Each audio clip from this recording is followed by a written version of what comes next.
Figaro. Un autre regard. Anne de Guigné et Aude Cérès. Bonjour Anne de Guigné. Bonjour Aude.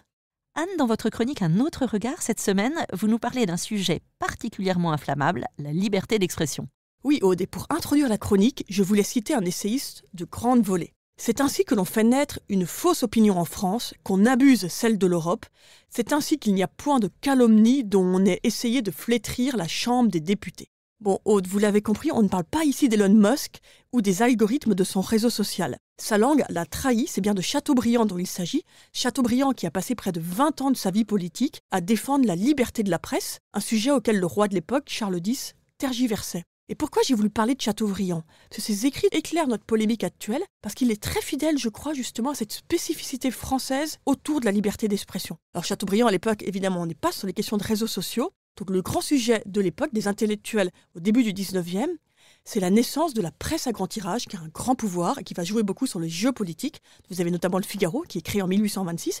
Et cette presse, ça se ressemble beaucoup à ce qui se passe aujourd'hui, va transformer les équilibres politiques. Donc il y a un grand enjeu, une envie de la censurer. Et Chateaubriand est très clair, il dit non, la presse doit être absolument libre, mais dans la limite du droit. Et ce mais, donc cet équilibre particulier, donc liberté totale dans une certaine limite, c'est exactement ce que disait la Déclaration des droits de l'homme de 1789. Donc je la cite, c'est l'article 11. « La libre communication des pensées et des opinions est un des droits les plus précieux de l'homme. Tout citoyen peut donc parler, écrire, imprimer librement, sauf à répondre de l'abus de cette liberté dans les cas déterminés par la loi. » Vous voyez, on revient aux droits. Et c'est pour ça que les récents règlements européens, qui sont si souvent critiqués, sont en fait très intéressants. S'ils sont fidèles à cette histoire, ils sont l'expression parfaite de cet équilibre, la liberté dans un certain ordre. Alors vous évoquiez, comment ne pas le faire actuellement, Elon Musk, et les États-Unis ont eu une toute autre approche. Bien sûr, c'est pas du tout la même culture démocratique. Les États-Unis, donc, c'est un pays qui a été construit par la société civile avec une forte méfiance envers la puissance publique. Et le premier amendement de la Constitution américaine interdit aux législateurs alors de rogner la liberté d'expression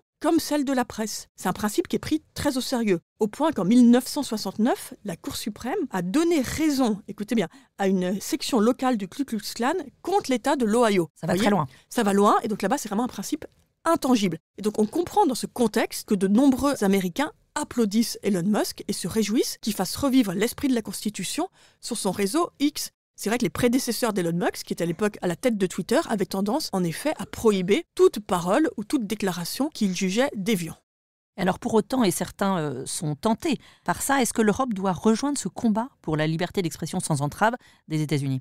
C'est la grande question du moment, et vous avez raison, on entend beaucoup de voix, notamment conservatrices, qui le souhaitent. Ce qui est intéressant d'ailleurs, c'est que la roue des idées tourne très rapidement. C'était plutôt un combat avant de la gauche libertaire de demander la liberté d'expression sans entrave. Notamment Michel Foucault, vous savez, dans sa leçon inaugurale au Collège de France, avait dit « Dans une société comme la nôtre, on sait bien qu'on n'a pas le droit de tout dire, qu'on ne peut pas parler de tout dans n'importe quelle circonstance, de n'importe qui, enfin, on ne peut pas parler de n'importe quoi. » Et évidemment, il le dénonçait. Grâce à Elon Musk, on a maintenant le droit de tout dire, sur X. Mais en fait, Aude, le sujet, c'est pas tant les positions d'Elon Musk face à l'AfD ou au Premier ministre britannique. Les opinions politiques de Musk, qui sont évidemment très à droite, ou celles de ses prédécesseurs, qui étaient beaucoup plus progressistes, nous importent peu. Le sujet, c'est une question de souveraineté. Est-ce que c'est à la France et à l'Europe de décider quels doivent être les concours de sa liberté d'expression, ou est-ce que c'est à des actionnaires, des grands champions de la tech californiens ? Et moi, je suis étonnée qu'on se pose si peu la question. Peut-être qu'il faut revoir notre définition de la liberté d'expression, mais à mon sens, le débat doit être porté au Parlement et non pas en Californie.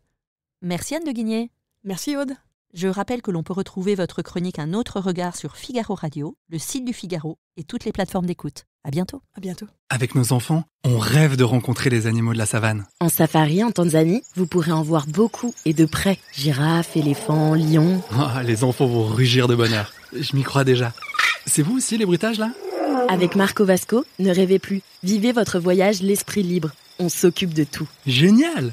Avec ma femme, on voudrait aussi en profiter pour se relaxer. Alors direction Zanzibar après le safari pour découvrir la douceur de ces plages de sable fin. Je vous organise même une sortie en mer. Vous savez vraiment vous occuper de nous ? Rendez-vous sur marcovasco.fr pour imaginer votre prochain voyage sur mesure.